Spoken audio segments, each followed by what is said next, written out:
What's up, guys? Welcome back to the podcast with Dave Crosland. I'm Scott McNally, and all of our programming is brought to you by you, the people of Patreon. Thank you guys for your support. If you're new to our content, then let me encourage you to subscribe and hit the bell. We have several bodybuilding podcasts that come out each week. This one features an educator to the police and the military of the UK. He teaches them all about anabolics. Plus, you expert witness of the court systems, Dave Crosland. Hi. What's up? Hello. David, he's got this whole thing going on. Actually, guys, Dave is sick. I'm going to be completely honest with you. He pulled his hood over his head. To me, he looks a little bit more like some sort of rapper. We just need to get like a gold chain for him. He looks kind of like a Kia boy, honestly. If I were to see him walking down the street, I'd be like, 100% that's a Kia boy right there. I'm a Jedi. Okay, Jedi Dave. I wanted to open up today talking about Cialis. We got a lot of questions about Cialis,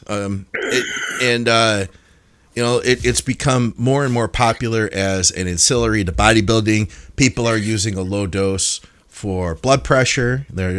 Plus, it's got that added benefit of, hey, if it's time for action, you're ready. Like, you're ready with some serious performance enhancing,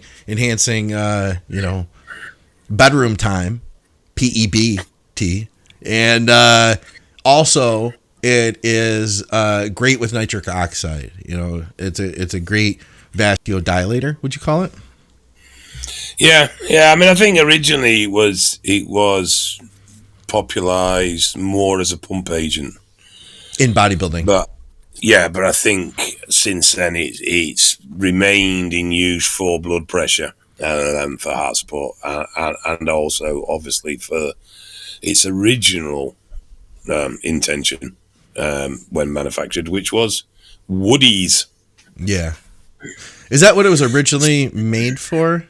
Oh, very originally. I don't know, mate. I believe it was Viagra, because I think Viagra they were trying to do a blood pressure medication, and then they found out. All their participants had add-ons. Yeah, all the participants were getting this very unique side effect. Yeah, it could well be, definitely. I think probably now it's maintained. I never got on with it as a pump agent. I never really got anything out of it, if I was honest. I didn't find much from it at all. I didn't find much from it from the other department either. But I think a lot now it's popular for blood pressure and support with that. And it's effective there. I mean, there's plenty of evidence, and proper study and academic evidence to support that it is very effective at lowering blood pressure and supporting the relaxation of blood vessels. Yeah. And the dosing can be pretty low. My personal experience in that department had been 5 milligrams a day. I found that to be effective for blood pressure while on cycle. And I did notice the pump effect. I'd used it in two situations, one being just for the gym. Like, I just noticed the effect in the gym. And then two being, I started experimenting with it getting ready for contest day. And there's no question in my mind, man, like increased vascularity, just the increased pump effect, that it definitely worked. In fact, I'm considering adding it back in for that reason, just to kind of get like more oxygen to the tissue. Yeah, so I've got no personal experience of that benefit, but that's what the science says, definitely. Okay. And it's remained. I mean, we get a lot of drugs that come into the market and they have a moment of fame and then they tend to disappear. But this has definitely stayed. Yeah. Maybe not as buzz as it was, but it's definitely become a staple in a lot of people's supplementation. And it seems to be well tolerated. Long-term use doesn't seem to have anything particularly negative effects. I suppose like anything, because we still tend to buy black market, its really issue is down to quality of product and getting what you actually wanted. So here's where I'm seeing it is in the research space. Cialis is like widely available on every research chem site, including that amino site that we don't talk about anymore. Those places all have it, and if it's generally dosed at around, I think, like 10 to 20 milligrams. Then if you were only taking a small dose, like say 5 milligrams, then it's 20 milligrams per milliliter. That's going to last you, like one bottle is going to last you a long time too. So it like cost to benefit, even if the benefit isn't huge, the cost isn't really that huge either. A bottle might last you a few months. It's relatively cheap anyway. It's not a particularly expensive product if you get it in a tablet form anyway. I mean, the liquid oral might be a little bit more, but the tablets are cheap. Yeah, very cheap. So, yeah, I mean, you're talking supplementation of less than 50 cents a day. Okay, and then Kyle Becker just mentioned that he's getting it through his TRT doctor. I was going to say that's the other place I'm seeing it. All the TRT companies, they all are providing add-ons. They get you in the door for the test, right? And then they say, "Oh, well, you're going to need this IPAM and the CJC. You're going to need to optimize your GH levels, and that's going to cost you $300. And we'll get you on Cialis. That's going to help with this." And so it is one of the add-ons. So, I mean, cost-wise, I don't know what they're charging relative to research sites, but, it is getting, I almost feel like because of the more popularity of TRT clinics now, it's almost had a resurgence because it was something we talked about back in like 2008, 2010. And now I'm hearing more and more young people saying, "Hey, my TRT doctor said that I could get on this. What do you think?" Well, Kyle's just said it's $9 for 90 tabs, so it's 10 cents a dollar at Costco. So by the way, guys, we're talking prices here for a legit medication prescribed by your doctor. That's what Kyle's discussing from the pharmacy. Mm-hmm. Just to be clear for anybody from like the YouTube higher powers that are watching this. I just want to be 100% clear about that. Yeah. He says it's a real doctor too, not a longevity clinic in quotes. So the reason I thought about that though was I saw this list. Victoria showed it to me from a professional cyclist, and he just had a slew. I'm not even going to put the list on the screen, but he had a slew. How many items do you think were on that list of different PEDs that he was using, both over-the-counter, prescription, and possibly otherwise? Oh, was that, wasn't it about 30, 35? Yeah, and then some of them are like beetroot and stuff like that. But then some of them are, a lot of like bronchodilators and stuff. No, I think it was about 20 actual medications, wasn't there? Yeah. 20 or 25 actual medications. But yeah, like you said, a lot of bronchial stuff, some blood relaxing type stuff like blood pressure type meds. Cialis and Viagra, both of those are in there. Painkillers. Painkillers as in ibuprofen, paracetamol, which is a UK term. So that's what leads me to believe he's from the UK or Europe. We would just say Tylenol or acetaminophen. And aspirin. Interesting. 500 aspirin, 500 paracetamol, and 400 3 times a day of ibuprofen. Like that's quite a concoction of NSAIDs. Seems a lot, doesn't it? Yeah. Yeah. It seems a lot. Unless that's specific to an endurance race, for example, something like the Tour de France, or where you're on the bike every day, day in, day out, and you will be struggling with pain at something of that event.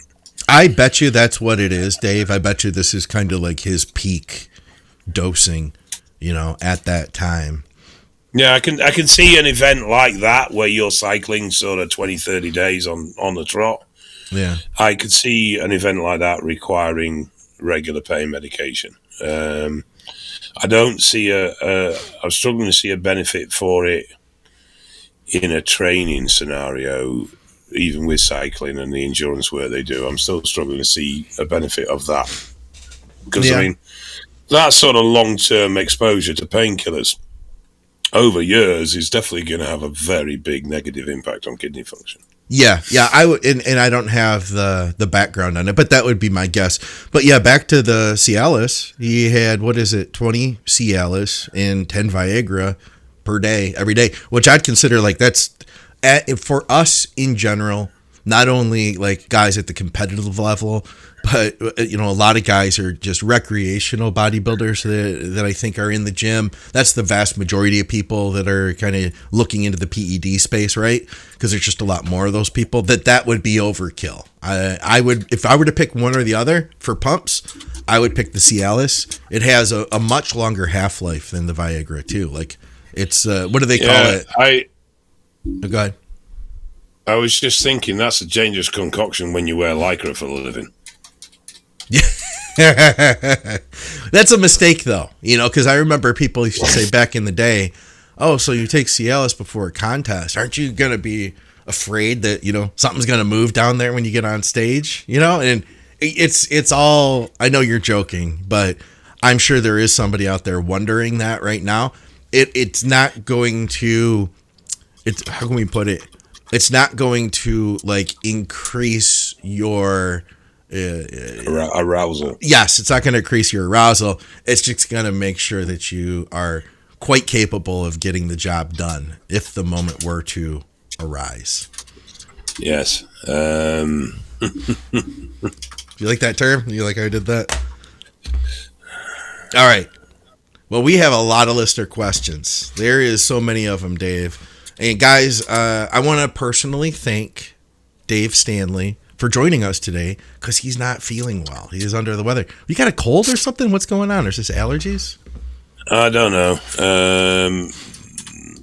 Youngest has had tonsillitis and glandular fever. Glandular fever? And then both me and my good lady are a bit like snotty and coughy and blah. It's very sinusy. So at first I thought it was hay fever, but I'm now thinking it's more of a cold and a bug as well. You ever do a Netty pot? A what? Like a nasal rinse, a flush. No. Oh, dude, they've been shown to help to clear that stuff up. It's basically like a douche for your nose. It's crazy. I have one in the other room, or I'd show it to you. It's a bottle, right? And you get these little saline packets with it. You fill it up with warm water, go over the sink, you stick one side up your nose, squeeze the bottle, it goes through your sinuses and comes out the other nostril. And it flushes your sinuses, and it helps to remove the bacteria and the irritants, and it helps to dramatically cut the time down of illnesses and stuff. Okay. I'm currently putting albus oil in my CPAP on a night. That's helping. Albus oil? What's that? I don't know what's in there. It's like a menthol vapor. Oh, okay. All right. It's well, we had a question here, and like I said before, guys, I've always said, if you want to take part in the show, then comment below. All your comments and questions, all that stuff. It helps to boost our programming, and that's what we do here. We just tackle your listener questions. A lot of people loved the last show. They enjoyed seeing Dave hanging out with Jesse James West. So this is a female from the UK. She's posted this question a couple times. She says, I'm competing in the US later this year. I would like to follow my normal AAS protocol coming into the show, but unsure if I would be able to take the small amount of tablets in my suitcase. This would be a few tablets of Winnie and Clen. I take 20 Clen per day, 10 Winnie per day leading into the show. And I also have a few caps of Anadrol the night before and morning of the show. I'm most likely going to arrive 3 days before the show. Can you please give me advice? I'm worried that if I drop my Clen before, it will interfere with my carb loading, etc. going into the show. Thank you.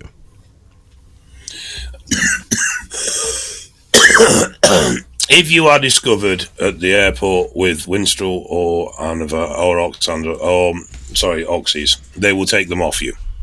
It's as simple as that. I doubt they would prosecute you. You do the risk of potentially being refused entry and being turned back. It is possible. I've known people fly with small amounts for pre-comp and get through, and I've known them get stopped and had it taken off them, and I've known them be refused. So it is a risk. The Clen, I actually think you're fairly safe with. I think Clen's... So Clen over here is actually a Class C drug. It's the same classification as steroids. Oh, really? Wow. Yeah, so you can actually be prosecuted as selling steroids for selling Clen. It's a mistake quite a few people make because they don't think it is. It's a bronchodilator. Yeah, but it's regarded as a drug of abuse, which is why it's regulated. That's sort of the reason it got put on the list. I gotcha. So I think stateside though, Clen's fine. I don't think there's any issues around Clen stateside. It's completely illegal. So it's not prescribed. It's not used in any way in a medical sense for humans. I believe even for animals, it's not used here. So it is not a drug that we are allowed to have. That said, the regulations on it, it's not considered to be scheduled in the same way that anabolics would be. So the anabolics would have a fiercer penalty. But I'm with you. I would imagine getting prosecuted for that. Here's the thing. How jacked is this girl? Like, if she's walking through the airport looking like she's about to do a bodybuilding show, I think the likelihood of them raising an eyebrow at her is going to be a lot higher than if she's just, like a meek little girl in some loose baggy clothing. You know what I'm saying? I would recommend you source some way of getting them when you enter the country rather than trying to take them in yourself. And I'm sure it might take a little bit of networking, but I'm sure you'll be able to arrange it one way or another because you're not asking for either unusual compounds or large amounts of compounds. So I'm sure there'll be a way of communicating with somebody who's competing in that show of some nature or somehow where you can arrange something once you arrive. I would not take the risk of bringing them with you. Yeah, I think likelihood with orals, you may be okay. Like, how many tablets are we talking? Are we talking 3 tablets, 5 tablets? Could you mix them in with some vitamins and take the risk? It's possible. I mean, if you only have like a few tablets, that's good. I'm not saying to do it, but that's going to be a different scenario than if you needed 60 of each. You know what I'm saying? So yeah, I get that. The problem is if you do, the consequences are quite severe. That's the downside. Yeah. Being a non-American citizen entering the country, you could quite literally be refused. And then from there, you would never be allowed back in. So that would not only cause problems because you're not doing your show, but like you say, it would also cause problems moving forward for future trips. I'm with you. If she could, I'd just play it safe. For what is probably going to be a couple of messages on social media and a little bit of sniffing around, I think that would be far safer than trying to carry him in. And I'm with her. I wouldn't want to discontinue the Clen right before the show. Clen is not a diuretic, but there is a diuretic-like effect that happens with Clen. And for that reason, I found it to be really helpful in contest prep scenarios to get somebody just that much drier, that much harder, especially in the last several years, I've used much less diuretics. And if we can get somebody looking their absolute best and then get that Clen in there to get them just a little drier, just a little harder, it makes a difference. It really does make a difference. But if you take it out, you do risk a rebound from that afterwards. So another option, which I wouldn't necessarily suggest or I have never done in my life, is mail a package to yourself. I never did that, ever. I never did it internationally, at least, though. That's where things get tricky, I think.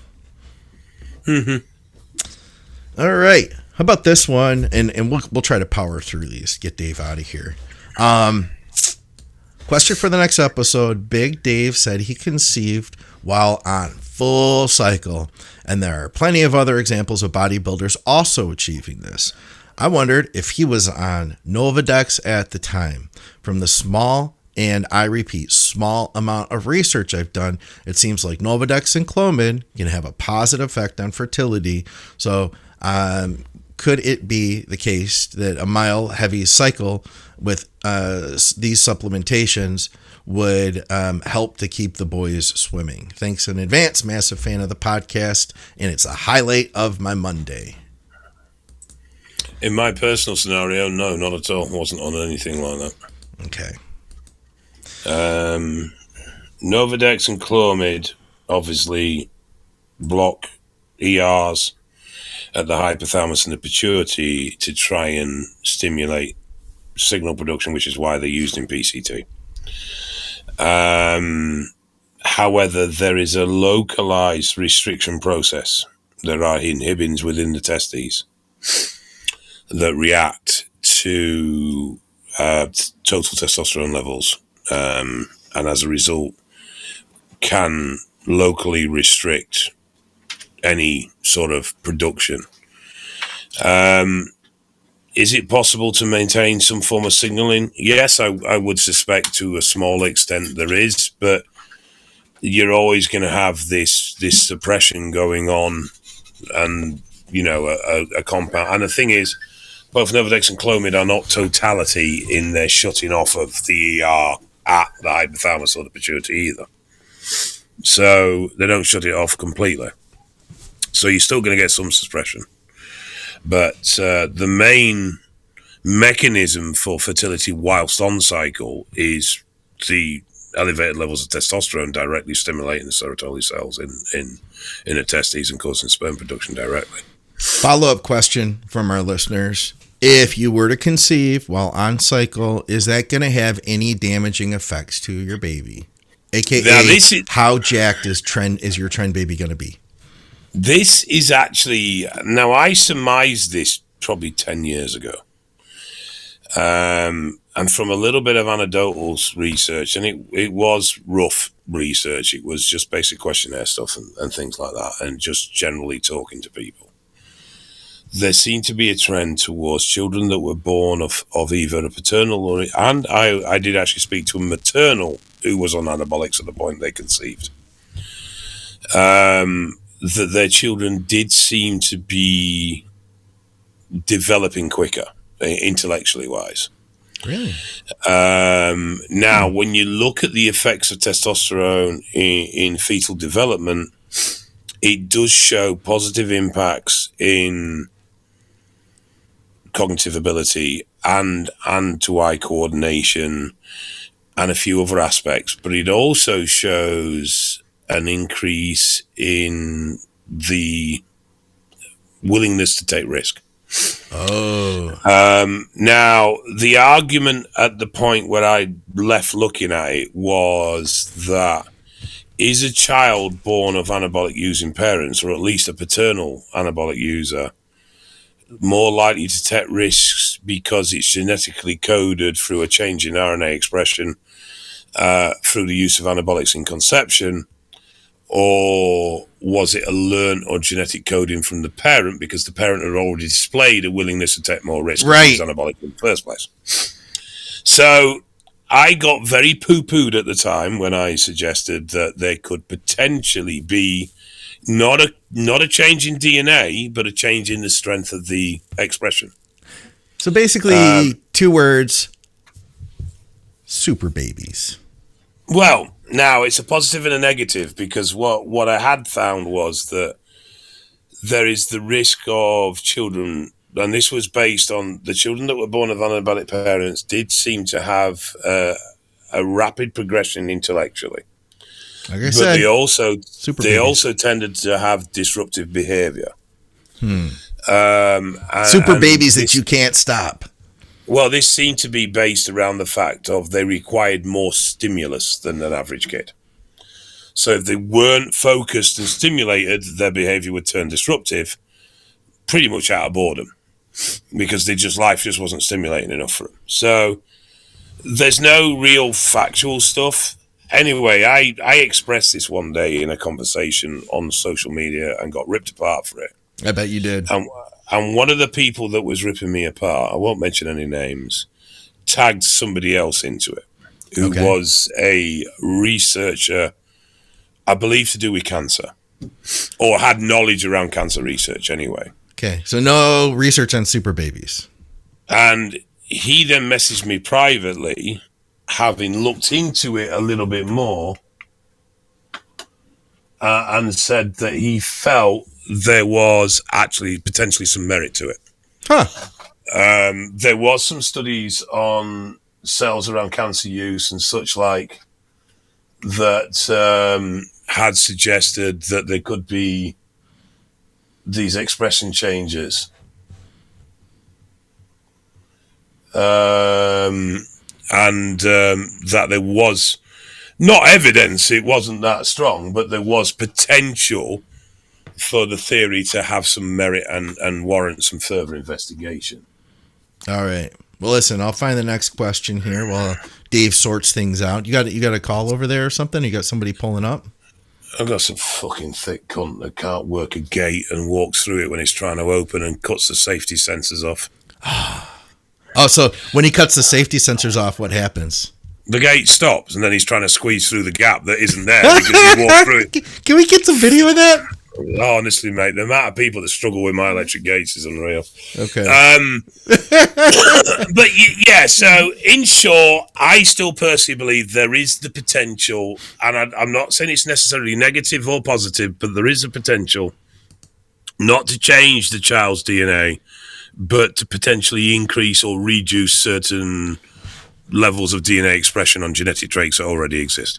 Right. If you look at anything on the Dutch famines, you'll see the science behind why that can happen. I won't go into it now because Scott's already bored and wanting to move on. Well, I want to listen, but you're talking and you're like, and then I think it's possible that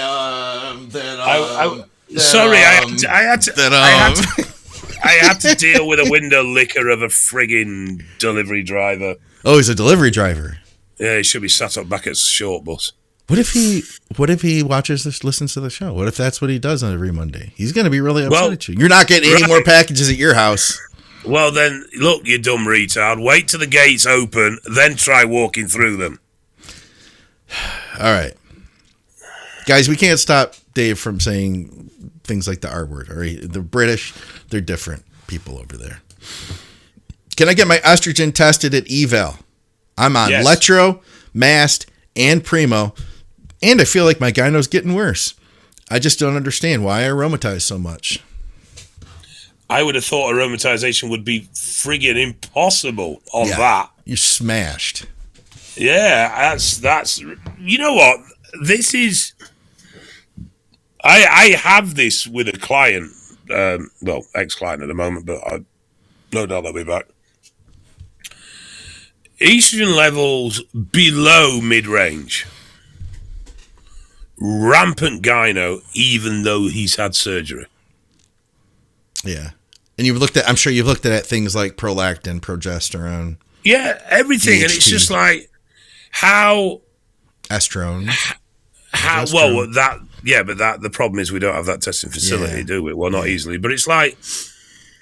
You know, it's like we're slamming E2 to such an extent that he's not going to grow. Right. So then it's like, well, then what's the point of doing the cycle? Yeah. But even mildly elevated testosterone seemed to be instigating this massive flare-up. And, I mean, from that individual, what he's taking the first thing I would ask in that scenario is drug legitimacy, because... if those drugs are legit, he should have literally no estrogen at all. If they aren't legit, then that could be where his problem's coming from, because he's taking Primo that's actually test or something of that nature, and that could be why he's having an issue. Yeah. But yes, we do estrogen, 55 quid. Estrogen and prolactin is 80 quid. I'd get a prolactin check too if I were him, just to see what's going on there. Because I have a feeling his estrogen is going to be in like low single digits, if that, you know? which could have forced progesterone through the roof, but even that shouldn't be causing any problems because progesterone should be countering prolactin and keeping prolactin down. Scott, if you are natural and you use test suspension pre-workout, well, first of all, you're no longer natural if you do that. Maybe like 2 or 3 times a week at a dose that you can feel. Never 2 days back to back, like say Monday and then Thursday and then Sunday. Would it blow up your estrogen and DHT and give you crazy side effects? Greg Valentino raves about it pre-workout, and it adds muscle fast. Said his boy looked like a track runner. Then 2 weeks later on suspension, he was super jacked and thick. Don't want to try it, just interested in what you boys think. Thank you for everything. Scott. He specifically said thank you to me, just to let you know. I want to point that out. I would take that statement from Mr. Palumbo with a pinch of salt. That was Valentino. Greg Valentino with the arms. Very much with a pinch of salt. Mac Truck Dave. Are you going to get massive estrogen spikes of test suspension? Probably not, actually. It's in and out within a matter of hours. It aromatizes. It aromatizes. You do. It does. Like there's a massive. Okay. I'm sorry. Sorry. Did you tell me to shut up? Yes, I did. I've got some. Here. Shut up. Shut up. No. Yes. Listen, shut up. I've got. Where's my sound things at? Shut up. I brought this. I brought this sound effect bag. Listen to this one. Listen to this one. Listen to this one. Ready? Fuck off, Scott. Remember that one?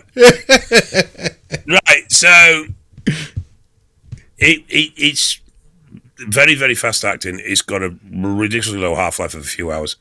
It's going to cause an estrogen spike, but the estrogen is going to be a very rapid up and a relatively rapid down. I'm not sure if you're doing it 3 times a week, whether you're going to end up with sustained high estrogen levels or not, or whether it's just going to be one of them fucking jobs. It's what I was going to say. Oh, okay. Yeah. I think it's going to throw things off. It's definitely going to throw things a bit weird. I don't for one instant think it's going to make somebody jacked, for one of a very shit term. Could it help with muscle mass increase? Yeah, definitely. Is it going to do something on the lines of a decent cycle? No, is it bollocks? Yeah. I would want to stay on it consistently. Personally, the best spot I found, and I don't like test suspension. I'm being honest with you. Now that's even faster. I'm a fan of T&E. Test no ester. It's oil based, but there's no ester. And ideally, you want to take it a little bit earlier, like 2 hours before your workout. It's test base, isn't it? I mean, yeah, you can call it what you want. Yeah, but the suspension is in water, and it's going to be faster because it's aqueous, right? Mm-hmm. But you're also going to get more pain from your shots. It's potentially even going to clog the pin. Like that stuff can be, even if it's micronized, that stuff can be a mess. So my thought would be, my place where I found it to be best, where I thought it shined, was as a pre-workout with an existing cycle. Yeah. It's also very nice for strength performance on the day. Oh, yeah. But yeah, regards it being a good compound builder, no, I wouldn't argue that at all. Yeah. Yes, you can get estrogen at eval. Let's see, that was a pregnancy question. Interested in this PGF2A stuff that Dave's talking about. I live in the UK. He asked where to get his hands on it, but I'll ask a different question. What's the legality of PGF2A in the UK? It's not available. It's a veterinary drug. It is illegal. It's used for cattle to abort. It's unless you have a friendly vet, you're going to struggle to get hold of it. It's not a popular drug in bodybuilding terms because its side effects can be quite uncomfortable. Yeah. Where there's some thought that because it is a growth factor, and it is that it can help with site growth. I've never seen it trialed by anyone long enough to see if it would actually amount to anything, because, like I say, you do feel like crap on it. As an aqueous, the sides are much, much less pronounced, and it's much more tolerable. But dosing is a bit all over the place, because there isn't really any established dosage protocols that stood the test of time or had a lot of people use. It's a weird exotic that you don't find very commonly. I've known a few people use it with success, and most people give up very quickly with this stuff. Yeah, but it's not expensive, and it comes in 100ml bottles. Yeah, it doesn't sound like something that I would want to take part in. No, I tried it for a couple of weeks. A lot of post-injection swelling, a general flu-like feeling off it. Yeah. Whether it had any help with sighting and sight development, I can't say, because I said it wasn't a sustained enough control. All right. Morgan King. He says, "Hey, Scott, as a follow-up, you and Dave couldn't answer my question because you wanted to know my current test level. My estradiol on cycle was 350 pmol. Test was 213 nmol. I dropped my estradiol to 150 pmol and test 21.3 nmol. As you can see, both are mid-range. However, I'm curious how out of range test will have an impact. It sounded that as if Dave was to advise something differently. The question asked was, I finished my 18-week cycle of 650 test and HCG, 1,000 IU per week with AI. My estradiol was around 350 pmol, and I managed to drop it. Last bloods were mid-range. Apart from FSH and LH. I plan to jump on TRT. I struggle to maintain erection sometimes. I feel like loss of sensitivity. I don't have the same libido as pre or during cycle. What could be wrong now, considering the bloods look perfect? Thanks for education." Your bloods don't look perfect. Your estrogen's shit. So what's pmol? So he's 150. It's 150 is not mid-range. It's nowhere near mid-range. Or it says when he was on cycle, it was 350 pmol, which is stupidly high. Okay, and nmol was 213 per test. Upper range of estrogen is 159, right? Okay. I just double checked to make sure. I thought it was 149 for some reason, but it's 159. Okay. So with a test level of 21 and an estrogen level of 150, it's his test to estrogen ratio that's way out. What's your test level average range for UK numbers? So upper range would be 29. 21's good. It's quite high. Okay. However, if his SSH and LH are still tanked, then that's his artificial testosterone still not left his system. He's not producing that. Is he on? No, I think he's on TRT, I'm guessing. I thought you said he was starting TRT. Now, just when you finish a cycle, as levels come down, test will drop first, estrogen will drop after.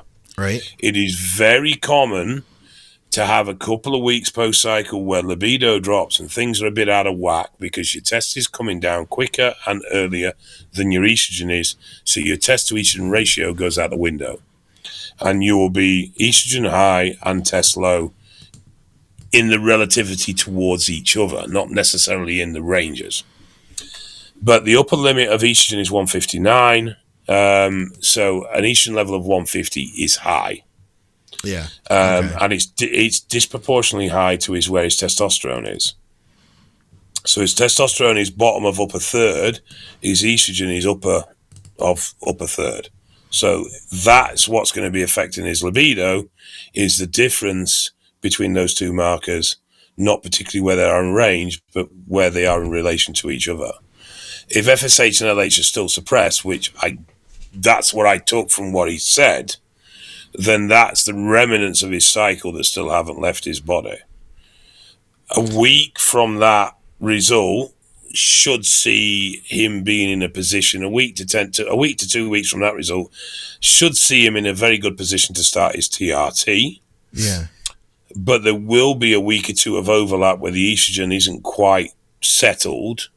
And then within 2 weeks of doing his TRT, his estrogen should then drop back in line of where it is off that test level. And everything should come back to some sort of normality. You can mess around with some anti-estrogens if you want. I personally don't think the juice is worth the squeeze in that scenario. And I think it's better just to ride it out, because you're only talking a couple of weeks and things should settle. If they haven't at that point, then by all means do another test and see if you need to run a little bit of AI on your TRT, or you need to adjust your TRT dose to bring things more in balance. Yeah. But yeah, so 150 is not mid-range, nowhere near. Okay, that makes sense to me.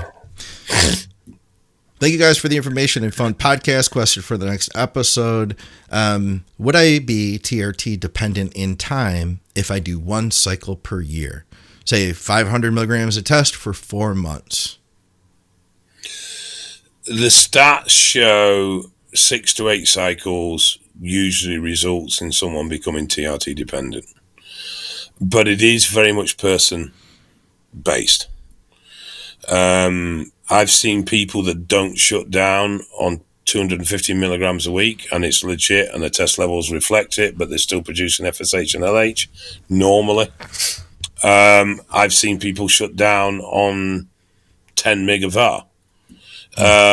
So, personal sensitivities can vary quite a bit. The only thing I can suggest you do is test your hormone levels prior to your cycle. Do your cycle if you want to. Do your PCT. Test your hormones post-PCT and use those two as a comparative. If you have returned to normal, great. If you haven't, then I'd wait until you did before you consider doing a next cycle. If you get to the point where you're not returning to your pre-usage levels, then you're starting to create damage, and then you can make a decision at that point. Do I want to continue, or do I want to stop now until the damage is at such a point that I am TRT dependent? I'll go with that. I'd say, though, my thought would be, if he is to run one cycle, and that's going to be for 4 months, that means he's going to be off for 8 months. It sounds like he hasn't done anything yet. So he's just considering this, right? He's just thinking about, okay, I want to do gear, but to me, it's not worth it. I wonder how his perspective will change after he's seen what 4 months of being on 500 test will do. Is he really going to take 8 months off? Because a lot of times I have guys that are like, okay, I'm getting ready to do this cycle next. I want to plan out. I'm going to use this compound. I'm going to do this. I'm going to do that. And I say to him, hey, hold on a minute. We're only 4 weeks into this cycle. You know what I mean? I get guys wanting their next cycle a week after they've finished the one they've just done. It's like, whoa, hold your horses here. Yeah. We need time. It is addictive. It is hard. You're going to experience progress related to your workload that you've never experienced before, and it's difficult to walk away from that. Some people can do it, and I do know some people that do successfully do it. A lot can't. So just bear that in mind before you make this decision. There are factors of influence here that you've not considered, and they can be strong temptations. And it depends where you're coming from, It does. It depends on and it depends what your goals are as well. True.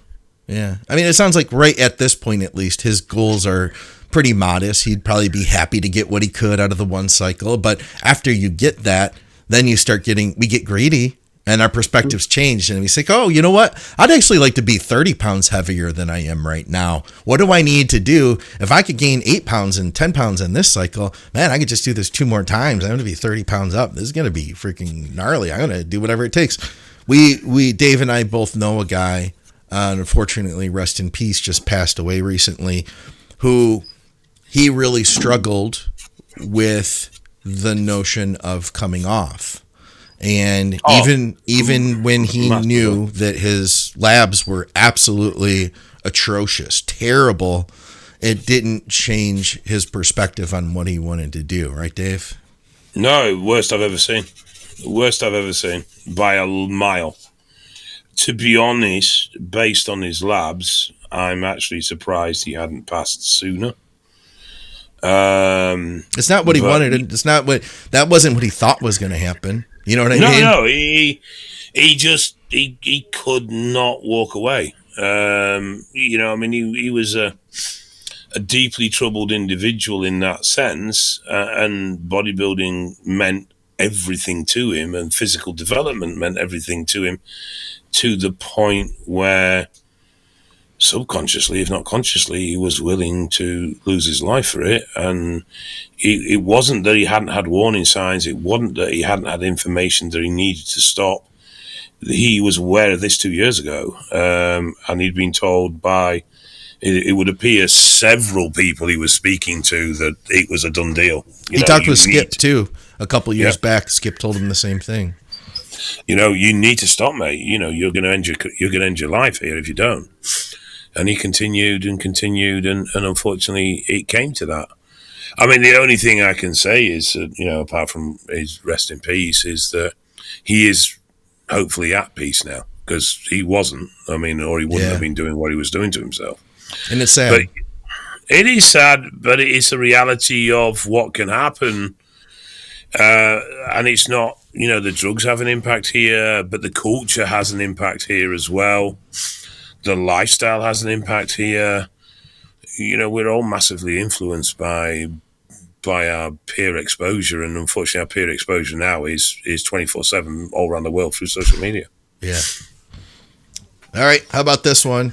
So we've really gotten people on this spot reduction fat loss kick, Dave.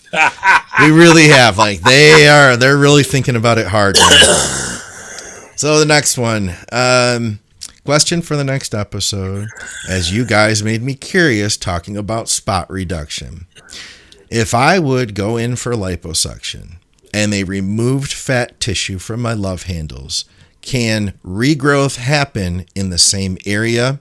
Would my body create new fat tissue there in the first place, or would it distribute fat elsewhere? Yes, right, you can rebuild. You will get new fat tissue, new fat cells eventually. Fat cells replicate, and there still will be some fat there. And those fat cells, although it might not be like it was before, you can still get fat there eventually. My personal experience of having lipo on my chest, as I mentioned a few episodes ago, it's been a while, I guess, since I talked about it, because I didn't think a lot of people knew about it. But yeah, I had that done in like 2006 from pseudo gynecomastia. I didn't have gland growth. I had fat deposits from being a teenager and having fluctuating hormones. Once I had that removed, my chest was always the first thing that would get into shape. And it's still to this day, I don't hold any additional fat in my chest like I had before. Hormonally, I also changed. You know what I mean? There was a hormonal state that caused that fat to deposit there. I'm no longer in that state, so there's that. But if you get it pulled out of your love handles are probably going to stay leaner than they would have before. Can it regrow? Yes, it will. But probably, if you're careful, you'll probably be all right. Yeah, I mean, you've got to put this in context that the reason you have fat is because your expenditure and your intake are in a negative situation. You eat too much or you don't move enough. If you stay in that state post lipo, you're going to lay fat cells back down again. But if you use that as a springboard to a new lifestyle where, because a lot of people struggle with fat loss, not because they're not willing to diet, but because they lose motivation through a lack of result. So if you can get instantaneous results through lipo, and that then gives you the motivation to maintain a diet that maintains your body fat levels, then there's no reason for them to come back. And yeah, I think most people that have lipo find that area less likely to heavily deposit fat again. But at the same time, if you stick in a calorie excess, it's going to come back and you're going to be back in the position you were before. Yeah. I've heard of women getting fat from their hips and butt transplanted to their chest. Have you heard of that? I've heard of fat being moved around, but I've not heard it going to the chest. I've usually heard of it going to the butt. I forget what they call it, but it's a form of like breast augmentation that's more natural. Mm-hmm. Mm-hmm. All right, how about this one? Guys, thanks for the education that you share with us. Can you please share more about Ment Ace? All from dosage to length of cycle. Is it better to run solo or stacked? I mean, personal experience from you and your clients. Got no personal experience with it. Got virtually no client experience with it. We've got a few powerlifters, definitely popular within those realms. Good strength drug. Mother effer for aromatization, and even worse in the acetate format. I found the opposite. Oh no, I haven't. I found the other. But go on. Okay, I found that with so I ran Ment Ace years back, man. Like before, there was one company that had it. They brought it out in about 2009, and we knew so little about it. The only thing there was like remember like the big cat steroid profiles. That was like the only information that it was like a drug of lore, that if it were to become available, it would be the mother of all compounds, and that it was better than Tren and better than everything else and blah, blah, blah. They didn't really talk a lot about aromatization, but I remember using it in a contest prep, and I struggled to dry out. That said, it was substantially, and I was using 50 every other day. I was going to increase it to 75 every other day, but I dropped my vial and it broke on the bathroom or kitchen tile floor. So I didn't have enough. I had to stretch the other vial out and only use 50 every other day going in, which was probably to my benefit. That said, so that was 50 every other day. We'll say ballpark 200 a week, right? It's close. 200 every 8 days. I ended up running 100 of the Trestolone anethate, and 100 milligrams was substantially harder to control. I believe now, looking back, it was Estrogen. I was using 600 test with it, which would have been about the same amount of test I used previously with the Ace, and I was getting gyno symptoms and like real dark mood. Like I was lifting with nasty aggression and hate, like pure. Like I felt like I was channeling Satan in the gym. It was not good. And after about 4 or 5 weeks, I quit it. And then I struggled too for like the next 2 months, man. Like I felt like my libido was like still kind of like it wasn't what it was before for a good chunk of time. So there's that. I would argue that the nth version would actually have resulted in higher total plasma levels than the acetate would have, and that's why you had the problem. Yeah, right. But I would say from a chemistry point of view that the acetate is going to produce more estrogen. Would test prop produce more estrogen on cycle than from what I've seen blood work? Yes. Okay. I also see what I see in blood work with test prop is sky high test levels that peak weirdly that you don't get in nth, and the same with estrogen off the back of that. But yeah, I mean, either way, it's a powerful drug. It's not the easiest to manage. I've heard various reports from, like you said, about aggression and dark mood and that sort of stuff, through to just massive levels of inflammation and stress and feeling like crap on it, through to other people absolutely loving it. So it does seem, and I find this with older nandrolones, there does seem to be a wide range of, no-19s, there does seem to be a wide range of responses to those three main drugs that sit in that family. Yeah, there really is. You know, they all seem to be wild cards in what they can do to people. Yeah. Yeah. I don't have, like you said, as far as clients go, the only times I've ever used it is if a client really wanted to, you know? and it's I've been used rare. it with some I've used it with some powerlifting clients to good effect. Yeah, Yeah, I remember telling you having that dinner with the championship bench press guys, and they were all about Ment. Like they were either Tren or Ment, one of the two. Those were their two go-tos. Yeah, and it doesn't seem to have the psychological issues as strong as Tren does. And I found the opposite, man. I found that for me, it was like Tren I could handle. But Ment, man, it's just like, and it was that estrogen. It was just, I think it was estrogen. It was just nasty, man. Well, yeah, I mean, from the client base that I've worked with, most find Ment more tolerable than Tren. So if you're looking for that strength drug and Tren is not for you, then Ment would be possibly worth having a look at. But I suppose it's down to how well you tolerate estrogens. Yeah.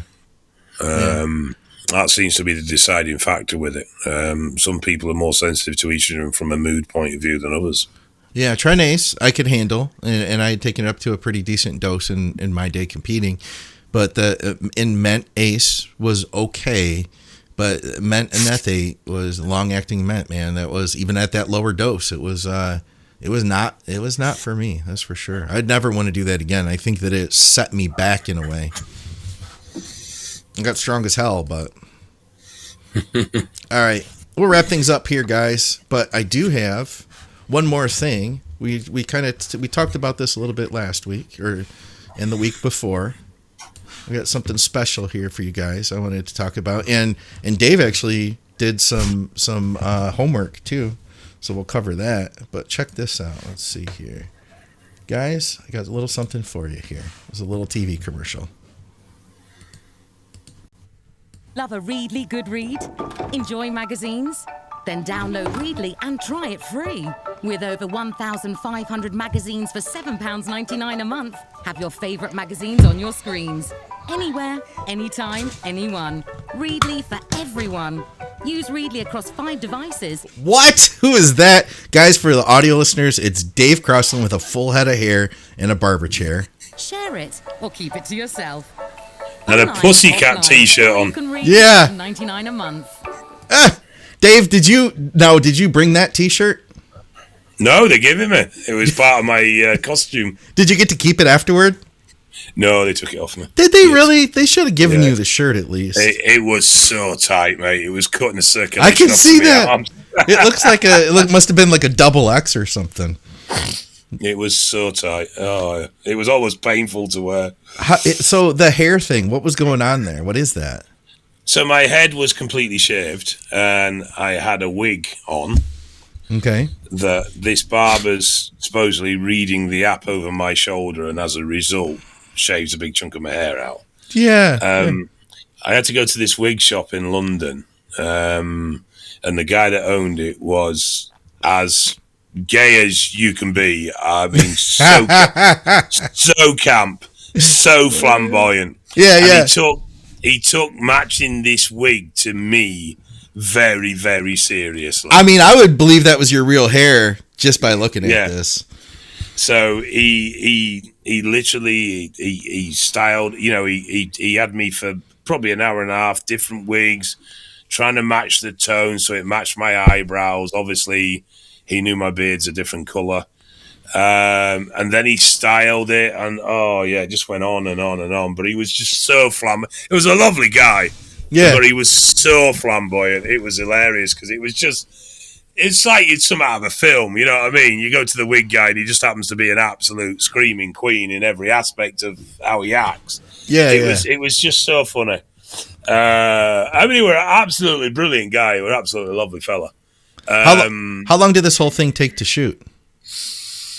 Probably in a few hours, but in a couple of hours. Were you there? Were you there for the whole thing, or they just did this piece on its own? How did that work? So we did the wig. Yeah, we did the wig the day before, and then I was in a hotel which was just down the road from the barbers they were using for the shoot. And then we were probably at the barbers 2, maybe 3 hours max. That include makeup, costume. Obviously, there weren't a lot of takes because there was only a couple of wigs, and he could only shave it so many times. So he actually did shave the wig. Yeah, he did shave the wig. Yeah. Oh my God. That's amazing. Dude, we've got some other commercials. Your beard was longer then too. Yeah, I saw some pictures yesterday of me when I had the full beard. Jesus Christ. So listen, this says 2018, the person who uploaded this. Is that when this came out? Could have been, yeah. It could have been, yeah. It would have been after UC. Okay. After the first one? Or after after both? the second one. After both, yeah. So I think we were doing the podcast at this time. Possibly, yeah. I was downsizing, I believe, at the time. Okay. Yeah, that's funny, man. That's funny. The audience, they were waiting for us to get back to that. So, Dave, I know you had a little book with you. You got a little look at guys. Dave's been doing his homework. He's got a little book, and he scratches little notes in that little book. And he's going to share a little note with us today. Dave, do you have anything for Uncle Dave's advice for us, maybe? I actually have a few things, and I had a really good one which I forgot to write down. Yeah? Yeah, and it pissed me off because it was a good one. So I think I'll probably save the other ones for...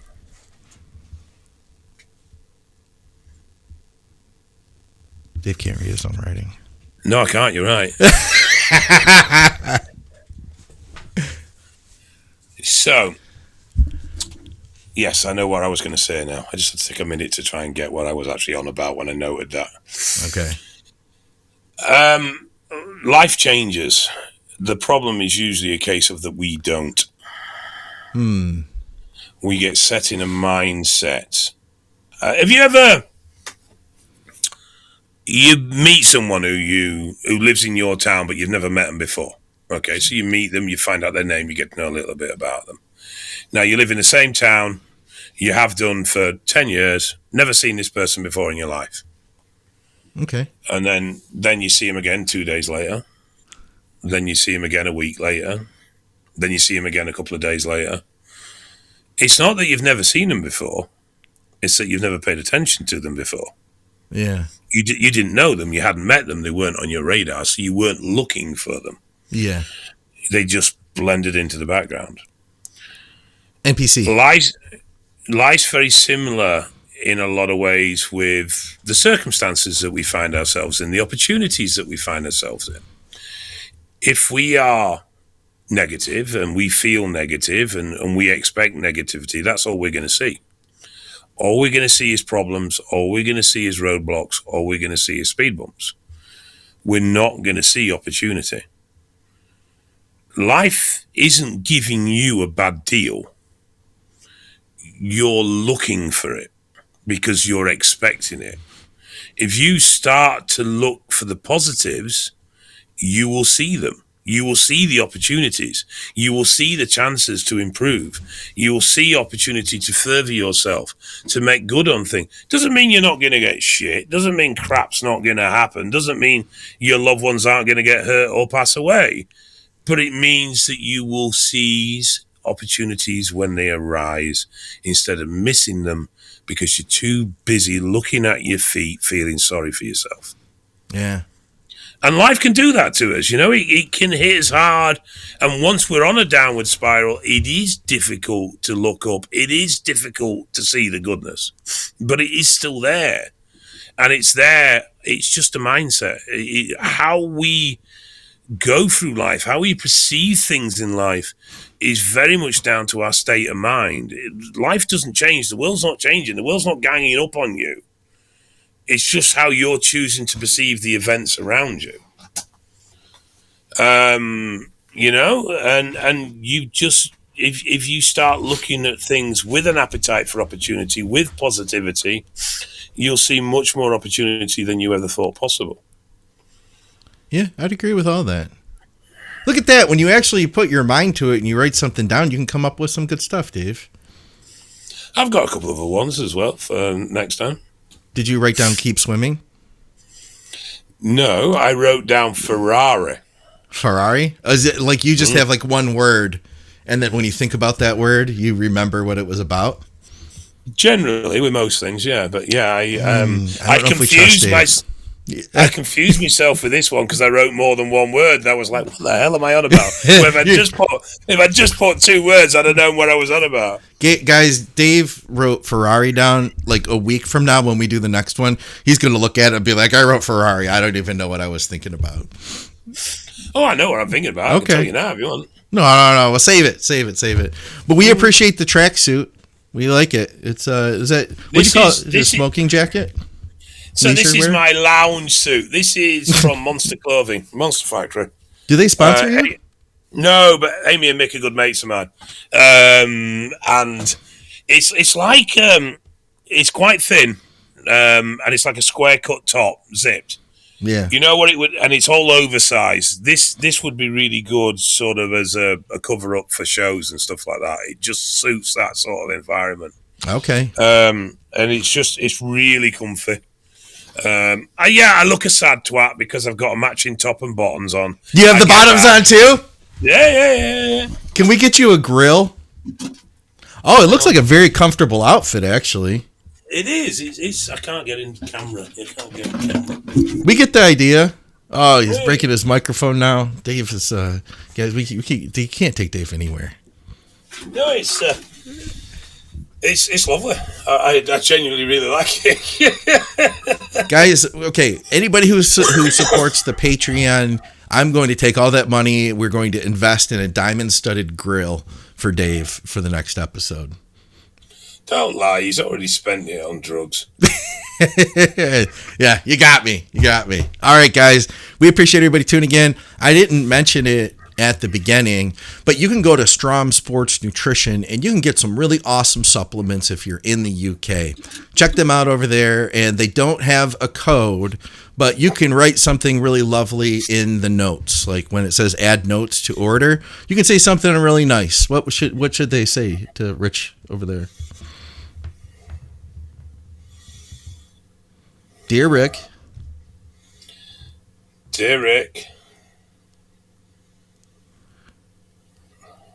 I'm trying to think of something offensive. Oh, you knocked your mic. I'm trying to think of something offensive but subtle. Offensive but subtle. Yeah, so it's not very direct. You know, rather than just saying Rick, you knob, which is a bit direct. It's right on the head. Yeah, so I was trying to think of something subtle. Something like, I'm really surprised that you put you in all caps have such great supplements.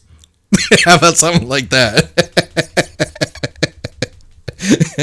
that would be kind of a little more subtle, right? I've got a few, but I don't think they would go down very well. I'm trying to temper myself here a little bit. Okay. I'll have to leave that for next week. Let me think. Okay.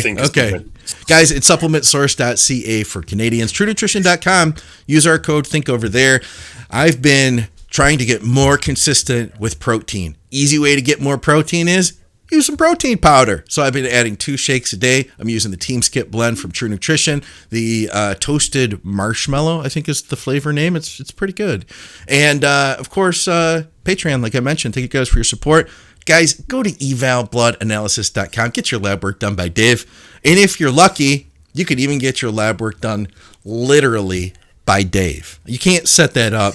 Can you do like a special button where you click it on the website and be like, you don't want me doing your bloods. I am qualified, but I'm not the best. No, come on. Dave's being critical of himself. You do a good job. I've been there firsthand.